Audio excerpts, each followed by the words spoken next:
I'm Kyle Jordan, and today as we get you ready for the election coming up in November, we are talking about the Chatham County race for District 6 Commissioner, and I'm pleased to be joined by the Commissioner and the incumbent in this race, Aaron Whiteley. Thank you so much for taking the time today. Absolutely, my pleasure. We are 4 years removed from being elected to this position. As you look back over the last 4 years, what do you feel like has been the greatest accomplishment, both in the district and in the county as a whole? Yep, so if I had to say in the county, it's just our commission being able to work together to really tackle the challenges that we're facing.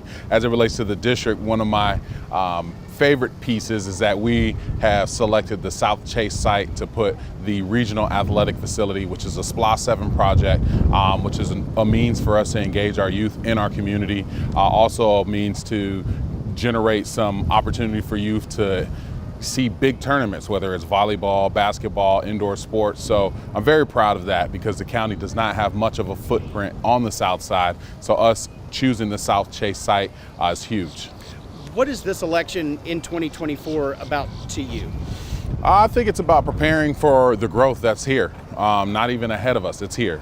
At this point, we're growing at a growth rate at about 2.3% annually, which is the same growth rate that Atlanta was seeing in the late 80s, early 90s. And so that being the case, we need to be prepared for that growth. We need to make sure that citizens are at the table when we're discussing this growth. And so we need people with steady hands who have proven to engage the community, make sure that everybody's in the discussion. So I think it's about the community being prepared for the growth that we are experiencing, and our elected officials and our governmental entities working together to tackle the challenges together.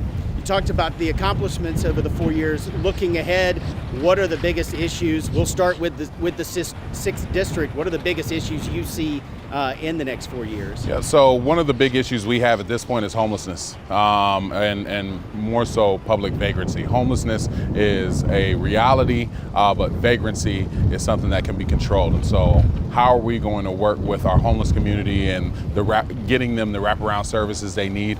So that's going to be one of the big challenges that we're going to face. I think another one, if I had to pick something, is just making sure that our first responders are getting the support that they need and deserve, whether it be financially or other resources. As you know, our commission voted to create a fire department, so that's a new undertaking, and we're kind of getting our sea legs on that. But again, we want to make sure that our first responders, our police department, our 911 operators work in an environment where they feel supported and that they are being compensated competitively. So I think those are two of the big ones that come to mind. But of course, we won't let engaging our youth fall on the back burner. Again, getting this facility built is going to be big for me. As I mentioned before, the regional athletic facility being built in the 6th district. We've picked the site, or we've selected the site, but now we actually need to build it and not let this SPLOST project sit on the shelf for years and get priced out.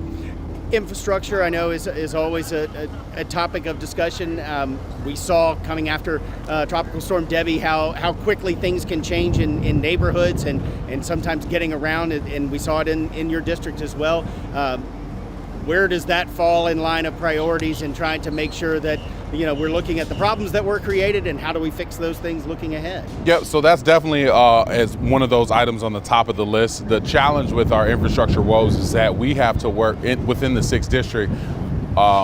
We have to work with GDOT to get a lot of that done. Highway 17, which falls squarely in my district, we currently have a traffic study going on that is from the Ogeechee River all the way to 516.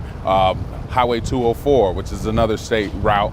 We have a study that's going on for Sweetwater Station Drive at 204 to try to figure out what we can do with this traffic. So that's something where we will have to collaborate with entities. So I want to be realistic in measuring our expectations with that. I mean, yeah, I'd love for the commission to go out and cut a check and fix the roads or pave the roads and so on and so forth, but that's something that has to be a collaborative effort, and so we're committed to doing that. We've already, again, shown by the studies, we're working with the state to get that squared away, but infrastructure is huge. Another thing is our drainage system.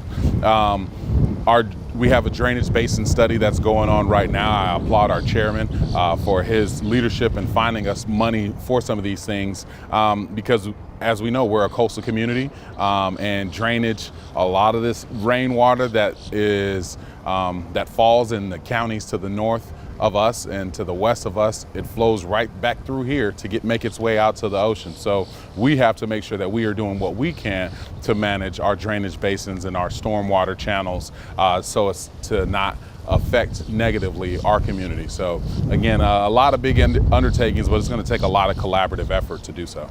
And then lastly, why, when people go to the polls, whether it's in early voting or on November 5th, why should they choose Aaron Whiteley to continue to represent the 6th District? Well, I believe they should vote for me because I've shown them who I am. I've been there in times of triumph.